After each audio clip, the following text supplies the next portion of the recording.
ღმერთმა დაგლოცოთ და წყალობა არ მოგაკლოთ. მშვიდობით გვამყოფოს აი ამ ურთულეს ვითარებაში, რაც დღეს სამყაროში და მთლიანად სუფევს. ჩვენი მთავარი მიზანი, როგორც მართლმადიდებელი ქრისტიანებისა, იყო, არის და იქნება ჩვენი რწმენის, ჩვენი ფასეულობების დაცვა და აქედან გამომდინარე ყველა ჩვენი პრობლემა თუ კარგად ყოფნა ყოველთვის პირდაპირ დამოკიდებული იყო აი ამ მოვლენაზე, რასაც ქვია სიწმინდის შენარჩუნება, მართლმადიდებლური სწავლების დაცვა და აი ამ კუთხით ჩვენ ვაგრძელებთ საუბრებს, ვისაუბრეთ მოგახსენებთ, რომ მართლმადიდებლობის არსის, მისი ჭეშმარიტების გზის შესახებ, ასევე ვისაუბრეთ ერესის კვალიფიკაციაზე, თუ რას წარმოადგენს ერესი და რამდენად საშიშია ის ადამიანებისთვის და დღეს გსურს ერთი ისტორიული მაგალითით კიდევ ერთხელ დავადასტუროთ, კიდევ ერთხელ განვიხილოთ ეს საკითხი, თუ რა მოვლენები ახასიათებს ერეს, რამდენად ძლიერია ის, რამდენად შენიღბული, როგორც ცდილობს ის დაიმკვიდროს ადგილი, როგორც ჭეშმარიტება და აი ამ კუთხით ჩვენ ფერარო ფლორენციის უნიის ისტორიულ მოვლენას დაუბრუნდებით. მოგეხსენებათ, ეს გახლავთ მე-15 საუკუნის მოვლენა, სადაც ერთის მხრივ მონაწილეობდნენ ფილოკათოლიკები, ანუ ლათინურად მოაზროვნე ადამიანები, სიმპათიით განწყობილნი კათოლიციზმის, პაპიზმისკენ და მეორე მხრივ წმინდა მარკოს ეფესელი, დამცველი ჭეშმარიტებისა, ერთგული სარწმუნოებისა და სწორედ აი ამ ისტორიული მოვლენიდან წმენდადანო კარგად ჩანს, თუ რაოდენ არ სურდათ ლათინო მოაზროვნეებს იმის აღიარება, რომ პაპიზმი არის ერესი და როგორი სიმტკიცით, როგორი სიმამაცით და როგორი ამხსარებლური ჟინით დაადასტურა ეს ყოველივე წმინდა მარკოს ეფესელმა. განვიხილავთ რა ამ მოვლენას, ჩვენ ვცდილობთ ამას ჩვენი დროის ჭრილშუქში განვიხილოთ, დროისა, რომელიც პაპისტებისადმი აი ამ ხელგაშლილი ამბორები და საღვთისმეტყველო დათმობებით გამოირჩევა. ჩვენ აქ ამ შემთხვევაში არ გულისხმობთ საქართველოს ავტოკეფალიურ ეკლესიას, არამედ ზოგადად მართლმადიდებლურ სამყაროში მიმდინარე ზოგიერთ პრობლემებს და აქედან გამომდინარე ის, როგორც ქრისტეს ერთი სხეული გახლავთ ჩვენი პრობლემაც, შესაბამისად ჩვენ აი ამაზე ვსაუბრობთ უფრო მასშტაბურად, უფრო გლობალური ფორმით, ვინაიდან ის საფრთხე, რომელიც გაჩნდა მართლმადიდებელი ეკლესიის წიაღში, შეიძლება თავი იჩინოს ღმერთმა დაგვიცვას და ჩვენთანაც. ამიტომ ესეთი სულიერი პრევენცია ნამდვილად გვმართებს, რათა ღირსეული წინააღმდეგობა გაუწიოთ ჩვენ მტვალებლურ მოსაზრებებს და უბიძოთ და წმინდად დავიცვათ ჩვენი სარწმუნოება. და ამიტომ აი ამ კრების მსვლელობისას მოგახსენებათ, რომ მართლმადიდებელ წარმომადგენლებს შორის ძლიერი პროლათინური, ესე იგი, პარტია ჩამოყალიბდა, რომელმაც თვით იმპერატორი დაარწმუნა, ესე იგი, ხელი მოეწერა უნიაზე, ანუ იმ კრების ცრუ დადგენილებაზე და ერთადერთი პიროვნება, ვინც გამოავლინა ურყევი სიმტკიცე და არანაირ დათმობაზე არ წავიდა, გახდა წმინდა მარკოს ევგენიკი, ანუ ეფესოს მიტროპოლიტი. ის მოითხოვდა, რომ ლათინებს თავდაპირველად ეღიარებინათ თავისი ერეტიკული ცდომილებები და როდესაც ისინი ოდესღაც, ესე იგი, გავიდნენ მართლმადიდებლური სამყაროდან და ერთიანი, ესე იგი, ჭეშმარიტი სწავლება ეღიარებინათ, რომელიც წმინდა წერილსა და მამებისეულ გარდამოცემაზე იქნებოდა დაფუძნებული. მხოლოდ ამის შემდეგ მისი აზრით შესაძლებელი იქნებოდა გაერთიანების აქტის ხელმოწერა, ვინაიდან მხოლოდ აი ამ შემთხვევაში იქნებოდა მშვიდობაც და ერთობაც მყარი და ჭეშმარიტი და არა ფორმალური და იმედგამაცრუებელი, როგორსაც ხედავთ ჩვენ ხშირად დღესაც. სხვაგვარად, როგორ შეიძლება ესე იგი ჭეშმარიტებისა და სიცრუის და მართლმადიდებლობისა და ერესის შეერთება, ჩვენთვის ეს აბსოლუტურად წარმოუდგენელია. და ავტორიტეტული მკვლევარი სიროპოლო, რომელმაც ეს მოვლენა ისტორიულად საფუძვლიანად განიხილა და აღწერა, ესე იგი წერს, რომ მართლმადიდებლები კათოლიკებისადმი სიმპათიით განწყობილნი თვალებს ხუჭავდნენ აი ამ დოგმატურ განსხვავებებზე,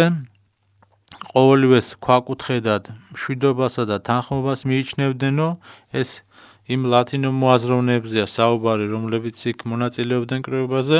როგორც ამას თანამედროვე ეკუმენისტებიც ახორციელებენ. მათ შეცდომაში შეყავდათ, ესე იგი, ჭეშმარიტ სარწმუნოებაში გაუცნობიერებელი ერი და ხმამაღლა, ესე იგი, გაშგიჟინებდნენ სიყვარულის აუცილებლობაზე, თითქოს ისინი ქრისტეზე, მოციქულებსა და წმინდანებზე მეტად მოხსიყვარულე და გასმიყვარე იყვნენ, რომლებმაც კასრად ამხილა ცდომილება, ერესი, ცრუ წინასწარმეტყველნი, ცრუ მასწავლებლები და საერთოდ ყოველივე, რაც არა მართლმადიდებლური გახდათ. ესე იგი, მისი სიტყვით რთულია, ესე იგი, უნიაზე დასკვნის გაკეთება, მხოლოდ მოისმინო მკაცრი და სარკაზმით ახსოვსე შენიშვნა, წარმოთქვა, რომ უნდა სცხვენოდენო მათ, ვინც, ესე იგი, წაკითხulis გონებაში შეუკავებლობას აცხადებს. ეს არის საუბარი იმ ლათინო მოაზროვნე სასულიერო პირებზე, რომლებიც იქ მონაწილეობდნენ აი ამ ფერარო ფლორენციის უნიაზე, ისინი თითქოს და აი ესეთი შემართებით იყვნენ, რომ როგორ შეიძლება აი ამისი ხელის არ მოწერა და აი ამგვარი სიჩქარით, მსაკრობით, გონების სიმჩატით ჩვენ ვიტყოდით განიხილებოდა უნიის შეთანხმების სარწმუნოებრივი საკითხები და ამით შემოიფარგლა ეს სარწმუნოებრივ შემეცნებითი ხასიათის საკითხების შესწავლა და განხილვა. თითქოს და აი ესეთი ზედაპირულად ვითომ სიყვარულით, ვითომ ერთობის სურვილით შესაძლებელი იყო აი ესეთი მნიშვნელოვანი დოგმატური სწავლებების გადაწყვეტა. ფილოკათოლიკებიც აცხადებენ, რომ არსებული განსხვავება ლათინებსა და ჩვენ შორის არ არის არსობრივიო და თუ მართლმადიდებლები ისურვებენ გაერთიანებას, აი ამ განსხვავებებს იოლად გადალახავენ. წმინდა მარკოს, რომელიც შეხედულებათა სხვაობას უმნიშვნელოვანესად, ესე იგი, დიდ ყურადღებას ანიჭებდა, უთხრეს, რომ ლათინები არ არიან ერეტიკოსები, რომ მას უფლება არ აქვს მათ ასე უწოდოსო. იმიტომ რომ თურმე მანამდე წმინდა მამათაგან არავის, ესე იგი, მოუხსენია ლათინები ერეტიკოსებად. წმინდა მარკოს ეფესოელმა უპასუხა, არა, ეს ერესია, სწორედ ასეთ შეფასებას ანიჭებდნენ ლათინებს ჩვენი წინამორბედნი, უბრალოდ მათ ღიად არ სურდათ თავის დროზე ლათინების ერესში მხილება, ვინაიდან იმედს იტოვებდნენ კიდევ, რომ დაბრუნდებოდნენ და სურდათ მეგობრული ეს ურთიერთობის შენარჩუნება, მამები ლათინებს რომ ერეტიკოსებად მიიჩნევენ, თუ გნებავთ, ესე იგი, წერილობით მოწმობასო წარმოგიდგენ თუ ამბობდა წმინდა მარკოს ეფესელი და ჩვენ ეს წერილობითი მოწმობები დღეს უკვე გვაქვს არაერთი წმინდა მამისა და წმინდა კრებების დადგენილებები, სადაც კათოლიციზმი პირდაპირ ერესშია ხილებული, მაგრამ მოდი ჩვენ დღეს აი ამ თემას, რასაც ქვია ფერალო ფლორენციის კრებას დაუბრუნდეთ და ამ კრების, ესე იგი, დასრულებიდან დაახლოებით 1 წლის შემდეგ, ეს გახლავთ 1440-51 წლები, ესე იგი, ქრისტიანების კრებაზე განხილული საკითხების ინფორმირების მიზნით, ესე იგი, მგლივ მოცულ ეპისტოლეში მატერიკებსა და კუნძულებზე მკვიდრ ყველა მართლმადიდებელს, ესე იგი, ლესბოში გადასახლებულმა წმინდა მარკოს ეფესელმა აი ამ ლათინო მოაზროვნეთა ზოგიერთი არგუმენტი მოიყვანა და ერთ-ერთი არგუმენტის განხილვისას, რომელიც ნახსენები აქვს ამ ისტორიკოს სიროპულოს, წმინდა მამა წერს, რომ გვეუბნებიან ლათინებს არასდროს მივიჩნევდით ერეტიკოსებად, არამედ მხოლოდ განხეთქილების მოქმედებათო. და განხეთქილების მოქმედებას მათ იმიტომ უწოდებთო, რომ განმარტავს წმინდანი, რომ თავად ამგვარად მოგვიხსენებენ ჩვენს აღსარულობასთან მიმართებაში, ვერანაირად ბრალს ვერ პოულობენ და მხოლოდ იმას საყვედურობენ, რომ პაპს არ ვაღიარებთ ეკლესიის მეთაურად. და ამიტომ უნდა განვიხილოთ, მართებული ხომ არ იქნება მათ ერეტიკოსები უწოდოთ, როგორც საწმნოების დამახინჯებლებიო. და წმინდა მარკოზისათვის კარგად იყო ცნობილი ის, რისი ცოდნაც ყველა კლირიკოსსა და ღვთისმეტყველს ევალება, სახელდობ, რომ მართლმადიდებლობაში საყოველთაოდ აღიარებული და ეკლესიის გადამოცემის ორგანულ ნაწილად მიჩნეული წმინდა ბასილი დიდის განსაზღვრება, რითაც ესე იგი კათოლიკე ეკლესიიდან განდგომილ საკრებულოებს სამ ნაწილად ყოფს, ესენია ერეტიკოსები, განხეთქილების მოქმედები და თვითნებურად შეკრებილები. და წმინდა ბასილი დიდი აი ამ ამფილოქე იკონიელისადმი თავის პირველ კანონიკურ ეპისტოლეში ერეტიკოსების მიერ შესრულებული ნათლობის საკითხის მიღება-მიუღებლობის განხილვისას წერს, რომ მათი ნათლობა არავითარ შემთხვევაში არ შეიძლება ჩაითვალოს ჭეშმარიტად, განსხვავებით იმ ნათლობისა, რომელსაც აღასრულებს განხეთქილების მოქმედი ან თვითნებურად შეკრებილნი. პირველ მამებს სურდათ მწვალებელთა სრულიად გაძევება და მათი როგორც წარმართთა ისე მიღება და შეწყნარება, ანუ ნათლისღების მეშვეობით. განხეთქილების მოქმედთა, როგორც ჯერ კიდევ ეკლესიის წევრთა შეწყნარება შეიძლება. თვითნებური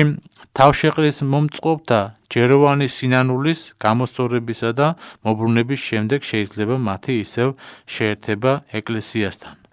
ანუ ამრიგად ეკლესიისაგან განყენების კლასიფიკაციისა და ესე იგი გრადაციის ხარისხის თანახმად ერესი როგორც საწმნოებისაგან განდგომილება სრულად განაყენებს ერეტიკოს ეკლესიის ერთობისაგან და მათ ნათლისღება და სხვა საიდუმლოებებს არანამდვილად ცნობს. ამდენად თუ ერეტიკოსმა უარყო თავისი ცდომილება, ისურვა ეკლესიასთან შეერთება, ნათლისღება თავიდან მართებს, როგორც მოუნათლავს. კათოლიკებისადმი აი ამ შემწყნარებლურად ყოფი წმინდა მარკოს ეფესელის თანამედროვე ის ლათინო მოაზროვნენი არა ერეტიკოსების რიცხვში განიხილავდნენ, ესე იგი, არამედ როგორც განხეთქილების მოქმედად, არამედ და ამით ისინი ხას უსვამენ იმას, რომ მართლმადიდებლებს მათ შორის უთანხმოება იყო ნაკლებად მნიშვნელოვანი, თითქოს და აი ამ პრობლემების გადაწყვეტა იოლად იყო შესაძლებლები. და რომ თითქოს და ექვემდებარებოდა კურნებას და იოლად დაიძლეოდა. და ჩვენ უნდა ვიცოდეთ, რომ ფილიოკვეს შესახებ დოგმატური ცდომილება ლათინებისა, ანუ მათ მიერ წამსის სიმბოლოში მკრეხელულად სულიწმინდის მამისაგან გამომავლობის მუხს სიტყვა დაძისაგანის ჩამატების შესახებ წმინდა მარკოზი ეფესელი აი ესე ეხმიანება, რომ მართლმადიდებლებმა ისინი მოკვეთეს ეკლესიის სხეულისაგან, იმიტომ რომ დაუშვებელი და უკანონო განიზრახეს და დაუსაბუთებელი ჩამატება შემოიღეს. შემდეგ ის ამბობს, ჩვენ ისინი როგორც ერეტიკოსები მივატოვეთ და გამოვიყევით რა მიზეზით? ღვთივკურთხეული დადგენილებებისადმი, ესე იგი არყოფის, უგულებელყოფის მიზეზით. ერეტიკოსებად იწოდებიან და ამ კანონის ექვემდებარებიან ისინიც, რომლებიც მცირედითაც განუდგნენ მართლმადიდებლობას. და თუ ლათინები არ განდგომიან მართალ აღსარებლობას, მაშინ რა გახდა მათთან განშორების მიზეზი? ეს საკითხიც ისმება. ხოლო რადგან სრულიად განუდგნენ სწავლებას, კერძოდ სულიწმინდის გმობის კუთხით, ყველაზე საშიში და მკრეხელური სიახლის შემოღების შედეგად ისინი ერეტიკოსები გახდნენ და ჩვენ, როგორც ერეტიკოსებს, მოვიკვეთავთ მათო. ამბობს მარკოს ეფესელი. გარდა ამისა, ჩვენ ვიცით, რომ კათოლიკებს აქვთ სხვა მწვალებლური სწავლებები შემოღებული, რომლებიც ნელ-ნელა შემდეგ განავითარეს იგივე, რასაც ქვია, უცდომელობის დოგმატი პაპისა, პრიმატი თუ სხვა ღვთისმშობლის უბიწოდ ჩასახვისა და ასე შემდეგ და იმის მოდერნისტული შეხედულებები, რომელიც დღესაც რიცხვი მათი ძალიან შორს წაგვიყვანს, ჩვენ უნდა ვიცოდეთ, რომ თუ მაშინ მხოლოდ 1 და 2 დოგმატურ ცდომილებაზე იყოს საუბარი, დღეს ეს ცდომილებები გაცილებით უფრო მეტია და ამიტომ მათზე როგორც ესე იგი მათთან ერთობაზე მხოლოდ იმ შემთხვევაში იქნება შესაძლებელი, თუ ისინი აი ამას ყოველივეს უარყოფენ. წმინდა მარკოს ეფესელისა და აი ამ ფერარო ფლორენციის ცრუკრების ეპოქის ესე იგი ფილოკათოლიკები სრულებით არ ამართლებდნენ ესე იგი ლათინებს, მაგრამ ბრალს არ სდებდნენ მათ ყველაზე მძიმე, ანუ ანტიეკლესიურ დანაშაულში, ერესის გამო, რაც უნდა განეხორციელებინათ მათ და აი ამ საკითხთან მიმართებაში მათ უნდა ეხემძღვანელად მსოფლიო კრებებისა და წმინდა მამების გადაწყვეტილებებითა და დადგენილებებით, რომელსაც წმინდა მარკოს ევგენიკი ეფესელი ნებისმიერ მომენტში წარუდგენდა ხოლმე მათ და ეს ლათინო მოაზროვნენი ნაკლები, ესე იგი, ნაკლებ მნიშვნელოვან დანაშაულში, განხეთქილებაში ამხელდნენ კათოლიკებს, რათა ფარულად, ესე იგი, შემზადებულიყო უნიის მიღწევა, შემსუბუქებინათ იმ მიზნისათვის, რომლისკენაც, ესე იგი, მიირთვიან განდგომილებისაკენ და მეტად მამაცურად და შემართებით მავალნი მათ მსგავსად მოაზროვნე არიან სწორედ ის ჩვენი თანამედროვე ეკუმენისტებიც, რომლებიც ასევე ფიქრობენ, რომ დიდი განსხვავება მათსა ჩვენ შორის არ არსებობს, მათთვის დოგმატური სწავლება არაფერს ნიშნავს და იმ მცირეოდენ რაღაც ზედაპირულ ერთობის ნიმუშებს წარმოგვიჩენენ, რომლებიც ნამდვილად არაფერს წარმოადგენს იმ უდიდეს საკითხებთან შემართებით, ვიდრე ეს არის დღეს. და დღესაც აი ამ კათოლიკებისადმი, აი ამ სიმპათიით განწყობილი ეკუმენისტები აცხადებენ ხოლმე, რომ არ არის დიდი განსხვავება ჩვენსა და მათ შორის, რომ ფილიოკვე შეიძლება დაიძლიოს და რომ შეიძლება აი ამ ერთობის მოხრევა, მაგრამ სინამდვილეში რომის პაპი და ზოგადად პაპიზმი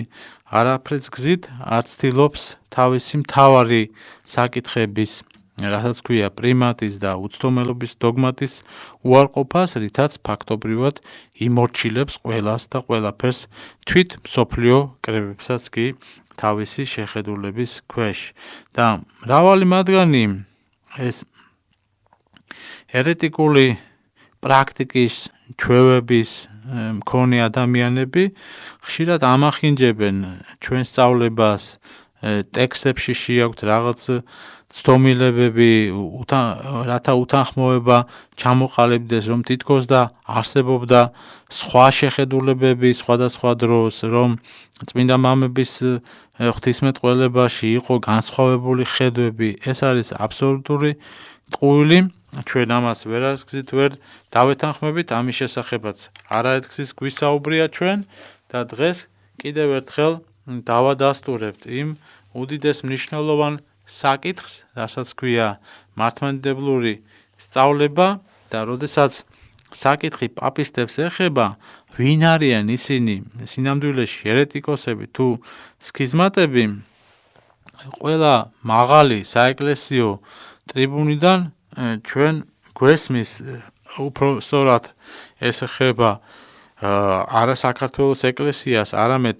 ზოგადად სხვა ეკლესიებში, ელადის ეკლესიაში, ფინეთის, რუმინეთის ეკლესიებში არის ეს პრობლემები. ისინი გაიძახიან, რომ არც ერთია ის და არც მეორე, ისინი ჩვენი ძმები არიანო, რომლებიც რიმოკათოლიკურ აი ამ საწმინოებას ფაქტობრივად აღიარებენ და ეს არის ის უნიის ცრუ შეთანხმება და ცრუ ყალბიერთობა, რომელსაც ჩვენ ესოდენ განვეშორებით. დღეს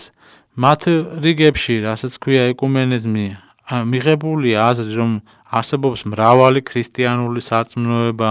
რომ არსებობს მართლმადიდებლობა, კათოლიციზმი, პროტესტანტიზმი, მონოფიზიტობა და სხვა და აი ამ კონფესიებს წარმოადგენლებს შორის ძმური რაღაც თანამშრომლობისა და ურთიერთგაგების, ესე იგი სიყვარულის ურთიერთობები არსებობს და არის დამყარებული თითქოს და ეს მსგავსი ხედვა უხეში ეკლესიოლოგიური შეცდომა და უმძიმესი ერესის გამოვლინება გახლავთ. არ არსებობს ძმაუნდადანო მრავალი აღმსარებლობა და ეკლესია. ერთადერთი ეკლესია არსებობს, ეს არის მართლმადიდებლური ეკლესია და მხოლოდ ერთადერთი ჭეშმარიტი აღმსარებლობა მართლმადიდებლური სარწმუნოება. მხოლოდ მას აღიარებდა წმინდა მამები და წმინდა მსოფლიო კრებები ყოველთვის ყველგან და თავგანწირვის ფასად შეინარჩუნეს მართალი სარწმუნოება და არ დაუშვეს მისი შებილწვა ცრუ სწავლებებით და ამისთვის დაითმინეს კიდეც უამრავი შეურაცხყოფა, გადასახლება, ცილისწამება. აი ამ სწორედ არამართლმადიდებლები ძმებისგან ჭყალებში და მათი ადეპტები და მხრიდან, როგორებიც არიან დღეს თანამედროვე ეკუმენისტები და ფილოკათოლიკები და წმინდანთა ცხოვრებაში სად რომელ წმინდანის თხზულებაში ვიპოვით ძმაუნდადანო მსგავს ეკლესიოლოგიას, რასაც დღეს გვთავაზობენ როგორც თავის დროზე ფერარო ფლორენციის უნიის დროს ერეტიკოსებისადმი და ნებისმიერი უცხო აღმსარებლობის მიმართ. ჩვენ ფაქტობრივად ყველგან ვხედავთ ერთი და იგივე სულისკვეთებას, რომ ეს არის ყოვლად მიუღებელი სწავლებები, რომლებიც ანათემიზებული იყო ეკლესიის მიერ. ვერსად და მხოლოდ აი ამ ეკუმენისტურ ღვთისმეტყველებთან მე-20 საუკუნის აი ამ ერესთა ერესში, რომლების მიმართაც სულ ახლახან, ესე იგი ძალდატანების გარეშე კეთილგანწყობილ დამოკიდებულებას ამჟღავნებს ზოგიერთი ადგილობრივი ეკლესიის წარმომადგენლები და ჩვენ ამას ცხადია ვერასგზით ვერ შევიწნარებთ. ფლორენციის ცრუ კრებაზე ლათინო მოაზროვნეებთაგან დაპირისპირებულსას წმინდა მარკოზ ეფესელმა ესე იგი მტკიცედ განაცხადა, რომ ლათინობა არის ერესი, რაც გაკათოლიკებული აი ამ ძმების ჭყალებში მხრიდან წმინდანის შეურაცხყოფიდა და დევნით დაგვირგვინდა. ისინი ეუბნებოდნენ, როგორ ბედავ კათოლიკებს ერეტიკოსებს რომ უწოდებო, იქ მყოფნი კადნიერად შეუდგნენ წმინდა მამის ლანძღვაგინებას, მზად იყვნენ კბილებითა და ხელებით გაეგლიჯათ უდელთავარი, ამას პირდაპირ წერს ისტორიკოსი, მათ მიერ ფარულად შემუშავებული და პრაქტიკულად გადაწყვეტილი უნიისა და პაპის ზემდგომობის საკითხით შეეცადნენ პაპთან, ესე იგი დაბეზღებით დაეშინებინა წმინდა მარკოზი და ისინი პირდაპირ ამბობდნენ ამას, რომ ჩვენ ვერ ტყვითო პაპს, რომ მას ერეტიკოსი უწოდე, თითქოს ამით სურდათ მისი შეშინება, ხოლო პროკათოლიკური პარტიის ბელადებმა, ესე იგი, რომლებმაც მოგვიანებით არის ესეც ცნობილი, რომ პაპისაგან ჯილდოთ კარდინალობის წოდებებიც მიიღეს, ამის თავად გახდა პაპი წმინდანს უგუნური შეპყრობილი უწოდა, ხანგრძლივი კამათის აი ამ ეფესელი მიტროპოლიტის დაცინვის შემდეგ განაცხადეს, რომ აღარ არის საჭირო საუბარი აი ამ შემპყრობილ ადამიანთან, ის შეიშალავო, აღარ მსურს მასთან კამათის გაგრძელება და განიცხებულმა დატოვა შეხვედრა. და მრისხანება და გაღიზიანება ჩვენმა მთავარ ეპისკოპოსმაც ეს იგულისხმება უკვე თანამედროვე ზოგიერთი ღვთელმთავრები, რომლებიც აი ამ ერეტიკულ მოაზროვნეთა ლათინთა მიმართ სიმპათიას გამოხატავენ, რომლებიც ამბობენ, რომ მათთა ჩვენ შორის არანაირი განსხვავება და ერთი და იგივე მადლი და საიდუმლოებები მოქმედებსო, ფაქტობრივად იმ ფლორენციის უნიის კრების მონაწილეთა მსგავსად იქცევიან, რომლებიც ამახინჯებენ და რყვნიან მართალ სარწმუნოებას. და ხშირ შემთხვევაში ვხედავ ჩვენ იმასაც, რომ თანამედროვე მამებს, რომლებიც ერთგულად იცავენ სარწმუნოებას, ხშირად მოვისმენ ჩვენ ტელევიზიით თუ სხვა საშუალებებით, რომ ეს არიან თითქოს მართლმადიდებელი თალიბანები, ფუნდამენტალისტები, ბნელები, ჩამორჩენილები, რომ ჩვენ ახლა დღეს პროგრესის გზით უნდა ვიაროთ და არ გვმართებს სხვასთან ესეთი პრობლემატიკური ურთიერთობების დამყარება და ნურას უკაცრავად ძმამდადანო ჩვენ არავისთან არ გვსურს ნამდვილად ცუდი ურთიერთობის გონა, მაგრამ ჭეშმარიტება ყველაზე ძვირფასია და თუ სურთ ჭეშმარიტებაში ყოფნა, ამის საშუალება აქვთ. ჩვენი დედა ეკლესიის კარი ყოველთვის ღიაა, ყველასათვის აბსოლუტურად განურჩევლად მისი შეხედულებებისა, ოღონდ კი შეინანოს და დაუბრუნდეს დედა ეკლესიას და აი ესეთი ოდესმე მსგავსი იზოლირება, რაც თავის დროზე მოხდა წმინდა მარკოს ეპისელთან მიმართებაში, რომ ფაქტიურად კაცი გარეყეს თავისი წრიდან მართალი კაცი და უამრავი შეურაცხყოფა მიაყენეს მას, ეს ხდება პრინციპში ყველა დროში და ეს ხდება დღესაც უარყოფენ მამებისეულ გარდამოცემას, სადაც ერესებისა და განხეთქილებების მკაფიოდ არის ესე იგი მხილებული და დღეს ცდილობენ რაღაცნაირად მათ რეაბილიტაციას. ზემოთ თქმული ძმამდადანო არ გახლავთ რაღაც ჩვენი ახირებული საუბრის ნაყოფი, ეს იმის ანალოგია, რასაც გვასწავლიდა წმინდანები, ამის შესახებ მისთვის დამახასიათებელი უბრალოებით საუბრობდა ყველა წმინდანი და მაგალითად ღირსმოწამე კოზმა იტალიელი ასე ამბობდა პირდაპირ საკმაოდ მტკიცეთ, რომ დაიწყევლოს პაპი, იმიტომ რომ ის არის ყოველივე აი ამ ერესების თავიო და სხვა დროს თქვა კიდეც ესეთი რამე, რომ მრავალი წავიკითხე ებრაელების, უწმინდურების, ერეტიკოსების, უღმრთოების შესახებ, შევისწავლე სიბზნის საფუძვლები და მტკიცე დასკვნამდე მივედი, რომ ყველა სარწმუნოება ყალბია, მხოლოდ მართლმადიდებლობა სათნო და წმინდა და გიხარდნენ, რომ მართლმადიდებელი ქრისტიანები ხართ და დაიტირეთ ის წყდიათში მრავალი უწმინდურნი და ერეტიკოსნიო. და აი ეს შემართება ძმამდადანო განსაკუთრებულად დღესაც არის ხაზგასმით აღსანიშნავი. ჩვენ რა თქმა უნდა დავიტიროთ ის ადამიანები, რომლებიც არ მოდიან ჭეშმარიტებისაკენ, ჩვენ ესეც გულის ტკივილით ნამდვილად გამოვხატავთ მათ მიმართ, მაგრამ თუ საუბარი ისევ და ისევ დაიწყება იმ ცრუ ერთობაზე, რისი ერთობაც შეუძლებელია ღმერთთან ერთობის გარეშე, ჩვენ რა თქმა უნდა ვეტყვით მათ, რომ გვირჩევნია იყოს უთანხმოება, ვიდრე ყალბი მშვიდობა და ყალბის სიყვარული. მართლმადიდებლებისთვის თავდადებულ ეპისკოპოსებისა და მღვდლების დაშინებასა და იზოლირებას ვერავინ ვერ მოახერხებს. ეს კარგად ჩანს ისტორიიდან, ამას ადასტურებს ჩვენი ეკლესიის ისტორიას და დღევანდელი ჩვენი ეკლესიის განწყობაც, რა შედეგი მოიტანა, ესე იგი წმინდა იოანე ნათლისმცემლის თავის კვეთამ, უღმრთოთა და ერეტიკოსთა მხრიდან მორწმუნეთა დევნას და წამებას ჩვენ დავინახეთ, აბსოლუტურად სხვა შედეგი ვიდრე ელოდნენ, ვინაიდან სიტყვა იგი ღვთისა არა შეკრულ არს, ამბობს პავლე მოციქული ტიმოთელებთან მიმართ ეპისტოლეში და გადაგვასახლონ, მოგვაქციონ იზოლირებაში და საერთოდ ჩაგვთვლიან ნურაფრად, მაგრამ ოღონდ ღმერთმა და წმინდანებმა არ მიგვატოვონ ჩვენ და მათი ღვაწლის გმირობის, მემკვიდრეობის, შეურაცხყოფის გამო არ დავრჩეთ დასჯილნი, უპრეიანია წმინდანებთან ყოფნა, ვიდრე ერეტიკოსებთან მეგობრობა და ტკბობა,